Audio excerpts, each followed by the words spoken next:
Muchas veces damos más prioridad a aquellas cosas que nos satisfacen, aquellas, digamos, a donde nos dirige el ego, por así decirlo, aquellas cosas que nos causan una emoción a la cual muchas personas llaman felicidad, ¿no? La euforia. Pero realmente la felicidad consiste en algo mucho más profundo, consiste en la sostenibilidad, consiste en la supervivencia. Creo que reside la felicidad y estamos yendo en contra porque el ego de algunas personas solo se sacia con más y más y más y más. Y estamos acabando con los recursos del planeta. Este es un tema que sé que remueve cosas por dentro que no nos gusta muchas veces escuchar, pero es que si no lo escuchamos nosotros, ¿quién lo escucha? O sea, nosotros somos los que podemos hacer algo. En los últimos meses he estado viendo bastantes documentales sobre la situación del mar. Me preocupa muchísimo porque además de por la propia supervivencia de la raza humana, ya que según dicen los especialistas comer pescado es necesario por el tema de que necesitamos el omega 3 que nos aportan, están en otros alimentos, pero no de la forma que lo encontramos en los peces y necesitamos en concreto lo que hay en los peces, ¿verdad? ¿Y qué estamos haciendo con el océano? Pues de repente hay un pez concreto, una especie que vale bastante dinero, que vale más que las demás, y entonces todos los humanos van a por esa especie a, prácticamente a conseguir, lo que conseguimos es extinguirla, ¿no? Esto tiene una repercusión increíble en el medio ambiente. Ahora mismo estamos, por ejemplo, si atacamos al atún rojo, que es lo que está pasando, estamos extinguiendo el atún rojo. ¿Qué ocurre? Pues que estamos eliminando el alimento de otras especies. Esas especies ya probablemente si no consiguen adaptarse y alimentarse principalmente de otros, corren peligro de extinción también. O sea, no solo la que eliminamos, sino también la que está por encima y luego las que están por debajo, pues ¿qué ocurrirá? Que habrá un crecimiento muchísimo mayor al no tener depredadores y ya rompemos la cadena completamente y entonces estos peces extinguirán a los que ellos se alimentan, ¿no? Y esto es una cadena que rompe el ser humano porque por necesidad. Mi pregunta es, porque muchas veces hablamos de esto y el problema no son los pescadores que salen con 4 peces para alimentar a sus familias o para venderlos y sobrevivir. Hay muchísimos lugares en el planeta en los que la gente solo tiene la opción de sobrevivir de la pesca.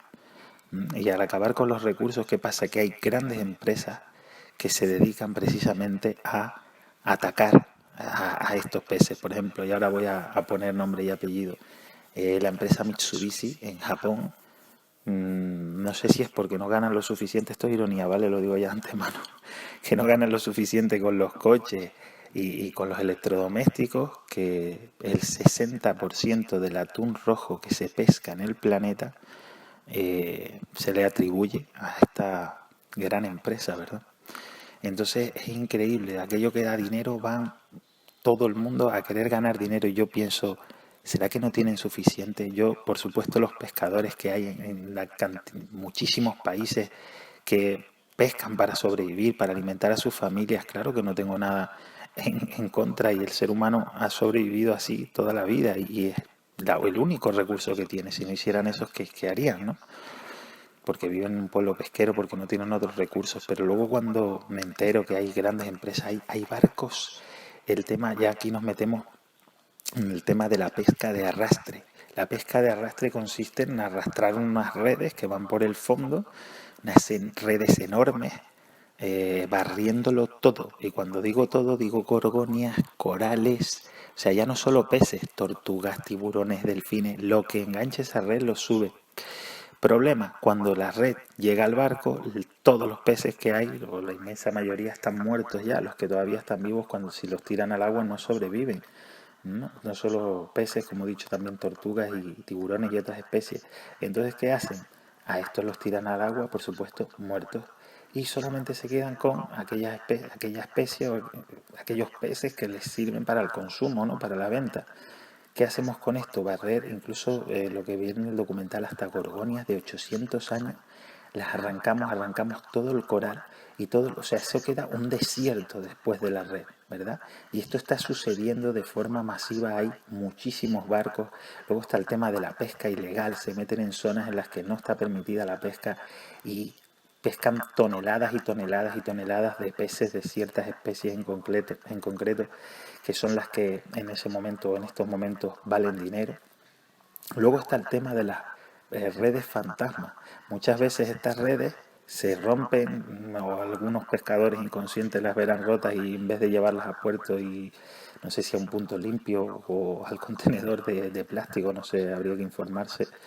No, lo que hacen es tirarlas al mar, simplemente algunas veces se les caen, se les rompen y se quedan en el agua, otras veces ellos las tiran. ¿Qué sucede? Que estas redes, a veces de kilómetros, son movidas por las corrientes, por el fondo del océano y van matando todo animal que pillen por en medio. Estos animales, al estar en putrefacción, atraen a otros animales que vienen al olor y también se quedan en la red. Y es como un círculo, o sea, es como un agujero negro que va moviéndose por el fondo, arrasando con todo. Luego está el tema de las nasas, sucede lo mismo. A veces se pierden las nasas, no sé si saben lo que son como unas jaulas hechas con una tela metálica y con una apertura para que los peces entren por el olor que los pescadores pues ponen comida ahí que atrae a los peces entran y se quedan ahí. Cuando una de estas jaulas se pierde, es increíble porque pasan muchísimos años, no sé si, es que no quiero decir una cantidad, pero muchísimos años hasta que ese hierro, ese metal, no sé si es de hierro en concreto, se descompone y ya los peces pueden entrar y salir libremente de esta jaula. Pero cuando esto no ha sucedido, que son, ya digo, muchísimos años, los peces entran, se pudren y eso atrae a otros peces y a otros. Y es un agujero negro en el cual los peces están muriendo. Otro problema es el tema del mercurio. Justo vi un documental hace poco, bueno, lo vi ayer, hablando del mercurio y los peces y lo que está sucediendo. ¿Qué pasa? Los peces pequeños ingieren mercurio, el mercurio se queda en esos peces, llegan otros peces mayores, ingieren a estos peces pequeños, también el mercurio se queda en ellos y así. Entonces, cuando nosotros consumimos peces grandes, nos estamos llenando el cuerpo de mercurio. Por ejemplo, los marlines, los atunes enormes, están llenos de mercurio y nuestro cuerpo no elimina ese mercurio, se queda en nuestro cuerpo causando unos daños impresionantes. Estudios demuestran que en mujeres embarazadas es un bucle y estamos ahí en medio, porque si no comen pescado, el estudio demuestra que a los 8 años los niños empiezan a presentar problemas cognitivos y problemas a la hora de expresar y controlar las emociones y demás. Pero si comen pescado que esté contaminado con mercurio, en Japón sucedió que una fábrica vertía el mercurio en una bahía, los infectaron los peces, los pescadores cogían esos peces, la gente se lo comió y todas las mujeres embarazadas que comieron de esos peces, sus hijos nacieron con parálisis cerebral. O sea, era una barbaridad. En todo el pueblo todos los niños que nacían con parálisis cerebral. Entonces, tenemos una conclusión. Si no comemos pescado, nuestros hijos no se desarrollan, nacen con problemas, el cerebro no se desarrolla bien. Si comemos pescado contaminado, es peor el remedio que la enfermedad, porque imagínense directamente con parálisis cerebral. Entonces, solo nos da una solución, un camino correcto que está en el medio, y es comer pescado que no esté contaminado. Imagínense la importancia de no contaminar el mar. Y esto está sucediendo en todo el planeta. O sea, en el 2016 en la isla de Tenerife salió un artículo que hubo una investigación y se vertían 57 millones de litros de agua sin depurar al mar. Esto sucedía en el resto de las islas, en el resto de las islas de España, no solo en las Canarias, y por supuesto en todas las ciudades y los municipios que dan al mar. La mayoría de los hoteles no tienen, y de casas y de complejos, etcétera, no tienen la tecnología que hace falta para depurar el agua, porque esto es muy caro. Entonces tiran el agua sin depurar al mar, en ocasiones directamente sobre las piedras, no con un emisario como debería ser, para llevarlas a 150 o 200 metros. Esto es un problema enorme. Luego viene el tema del plástico. O sea, la cantidad de plástico que hay en el océano es increíble. Según estuve investigando y dicen varios medios, hay 7 islas de plástico en el océano Pacífico. Una de ellas, la más grande, es hoy por hoy del tamaño de España, Francia y Alemania juntas. Si juntamos los 3 países, de este tamaño. Esas islas están flotando por el océano. A mí se me planteó que esto no lo vi en el documental, lo pensé, digo, ¿qué pasará cuando una familia de ballenas o de cualquier mamífero se encuentre con estos continentes casi ya de plástico y se sumerja esperando salir en algún momento? Pues que no encontrarán aire y morirán todas asfixiadas, porque es que es imposible desde mi razonamiento que una ballena atraviese España de punta a punta. Pues imaginaros si juntamos España, Francia y Alemania. El tema de los plásticos también tiene otro inconveniente, además de estas islas enormes navegando en aguas internacionales.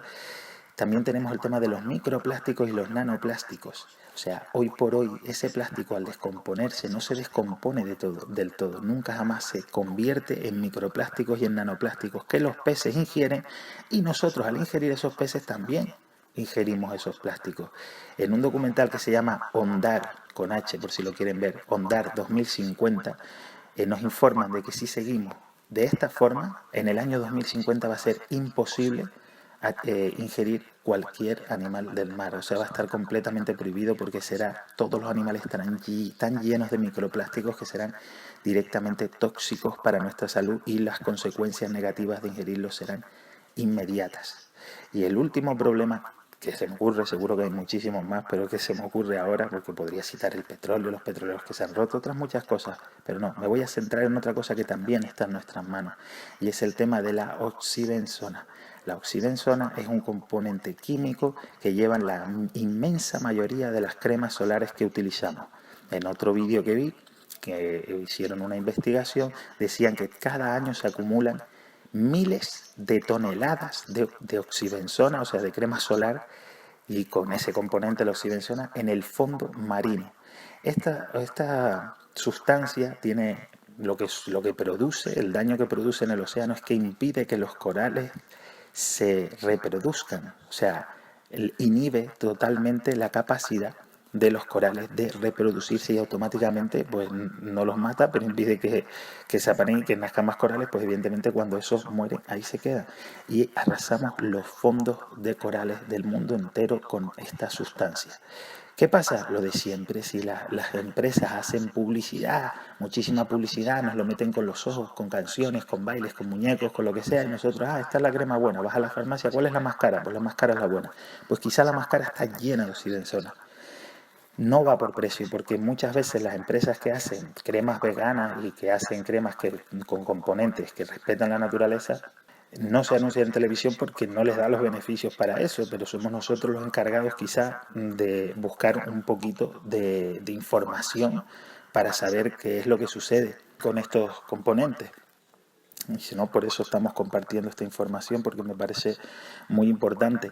Y hay quien puede pensar, bueno, quizá la oxibenzona esa sea mala para el océano, pero para nosotros es mejor, porque a lo mejor las cremas veganas pues no te protegen igual del sol. Bueno, pues es justo al revés.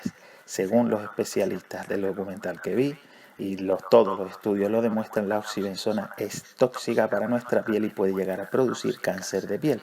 Y los componentes veganos, los componentes naturales que se utilizan en las cremas que respetan el medio ambiente, las cremas solares, protector solar, respetan también, además del océano, nuestra piel. Y no solo no causa, o sea, no corremos el riesgo de que nos cause enfermedades en la piel, sino que protege muchísimo más tiempo de los rayos ultravioletas. Así que por aquí, por ahora, termino de dar esta información de lo que está sucediendo en nuestros océanos. Ojalá cada vez más personas compartan esta información, porque creo que hay pocas cosas en el planeta más importantes que lo que está sucediendo con los mares. Y ocurre que, claro, la mayoría de los países se lavan las manos porque, por ejemplo, esto del plástico está ahí en aguas internacionales ya, pero es que eso se descompone y luego el plástico no diferencia, se va de un océano a otro, de un mar a otro, eso se mezcla todo con las corrientes, ¿de acuerdo? Entonces, a ver si empezamos a tomar conciencia y le ponemos freno para que podamos seguir consumiendo peces a partir del año 2050. Ojalá podamos inventar o ser tolerantes, respetuosos sería la palabra, con este tema para poder seguir consumiéndolo siempre, ¿no? Aunque eso nos requiera más dinero porque haya que poner máquinas que purifiquen el agua antes de vertirla al mar, etcétera. Ojalá salgan normativas que a nivel internacional, porque no ganamos nada al hacerlo en un país, a nivel internacional, en el mundo entero, salgan normativas a la hora de tener el tratamiento del plástico y también con el tema de los ríos. Está demostrado que el 80%, último dato que doy, de los plásticos que llegan al mar es a través de los ríos, porque los ríos atraviesan muchos pueblos, ciudades y son vertederos en muchísimos sitios, ¿no? Y eso cuando desemboca al mar, hay muchos que están tupidos de tanto plástico a la hora de cuando entran al mar. Es increíble lo que está pasando.